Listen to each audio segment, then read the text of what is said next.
Just sold a kidney to buy yourself an absolutely flippin' massive new Galaxy Note 9? Well, you've come to the right place then. The Note 9 is stuffed to the eyeballs with all kinds of cool features, and this tips and tricks guide highlights some of the best. Now, to be perfectly frank, there ain't exactly a lot of new stuff in this Galaxy Note 9 compared with last year's Note 8 and Samsung's new Galaxy S9 and S9 Plus flagship phones. But all the same, this is a dense user experience, and we'll take you through some of our favourite bits to show you how to get the most out of your shiny new Note. And for loads more on the latest smartphone tech, please give that subscribe button a jolly good poke. Cheers. Now, one of the biggest updates with the Note 9 is that all-new S Pen, which boasts built-in Bluetooth support now. You can use it to communicate with your Note handset when it's out of your hands, which of course means that the S Pen now has its own independent power source, a tiny wee little supercapacitor. And that means the pen needs to be charged up for those Bluetooth bits to work. Thankfully, the stylus charges automatically whenever it's inserted into the Note. A full charge takes just 40 seconds and gives 30 minutes of use when you slip the S Pen out of the Note 9's bottom orifice. You can check the charge level by heading to the advanced features bit of the settings menu, followed by S Pen and then S Pen remote.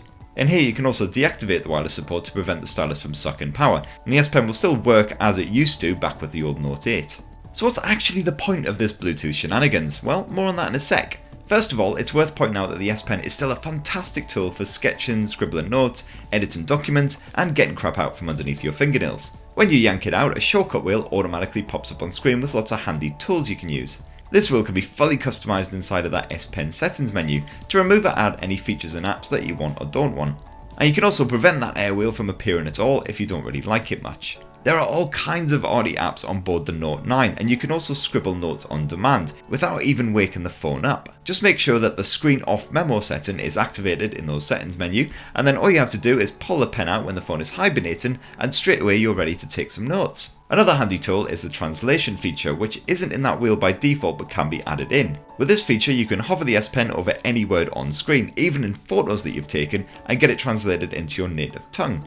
The number of supported languages is frankly nuts, and it's a massive lifesaver when you find yourself in a foreign restaurant with no idea what anything on the menu is. Of course, if you spunked out the best part of $1,000 on the Note 9, you'll probably want to hear about that new Bluetooth shenanigans.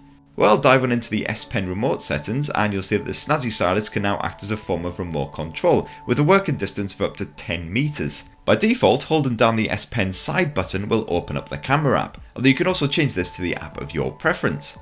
And in certain apps you can push or double tap that side button to perform different actions. So for instance, a tap in the camera app will instantly take a photo, while a double tap will swap between the front and rear cameras. To be honest, we really can't think of any reasons for doing this that aren't incredibly dodgy or a wee bit sneaky, but if you can think of a legitimate use for it, please definitely let us know in the comments below. With this remote control functionality, you can also get the voice recorder to kick into life without so much as touching the Note 9, which we guess would be pretty handy if you're a spy trying to subtly record an incriminating conversation. More useful for the rest of us plebs is the ability to skip through your photo gallery or control your media, which could be handy when you're cast into a big screen. Beyond that, we're kinda struggling to think of any uses for all of this shenanigans, but we're only on our third jug of coffee, so give us a wee bit of time and maybe we'll think of something.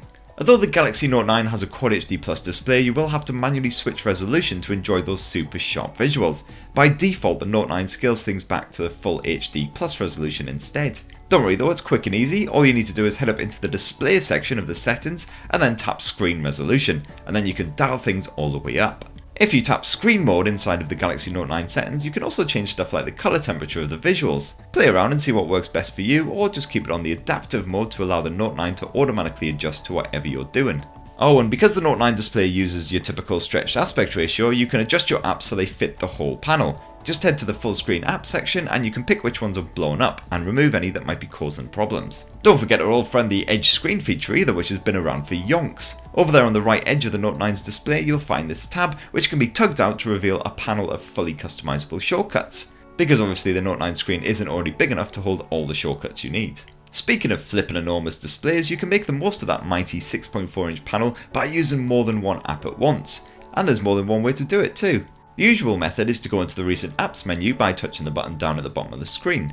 Here you can switch to any of your open apps, and if you tap that icon that looks like two rectangles, the app will automatically open in split screen mode. This allows you to choose another app to open down beneath it, so you can use both of them at once side by side. Nifty. If you head into settings and then advanced features and then multi-window, you can change up how split screening works. So for example, the Use Recents button allows you to quickly enter split screen mode by pressing and holding that touch key when you're using a compatible app. You can also turn on the pop-up view mode, which shrinks an app into a window view. and then you can drag it around and resize it so it'll sit on top of another app. The swiping action from the top left corner is a little bit awkward, but you'll kind of get the hang of it if you practice. You can also fully customize the always on display and lock screen using Samsung's Face Widgets feature to show useful information such as today's schedule and other helpful stuff like media controls. When the Note 9 is asleep, these bits can be accessed without actually waking the phone up to save you a bit of power. And thankfully, the always on display appears in different spots each time so you don't get any burn-in. Clever Samsung.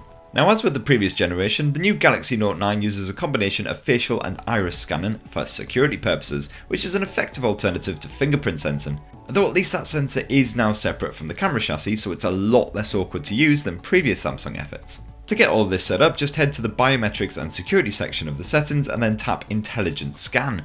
This will then register your face bits for quick and secure unlocking. Definitely handy when you're rocking gloves or your fingers are a bit greasy from a bit of late night kebab action. Now lastly, one of the other major Galaxy Note features that has been upgraded for this phone is their camera tech. There's a few funky new tools and settings in there, not to mention that S Pen integration now as well. There is an awful lot of stuff to cover though, so for an in-depth look at the Note 9 snapper and its new features, go and check out our full Galaxy Note 9 camera tips and tricks guide. And don't forget, for more on the latest and greatest mobile tech, be sure to give that subscribe button a good old poke. Thank you.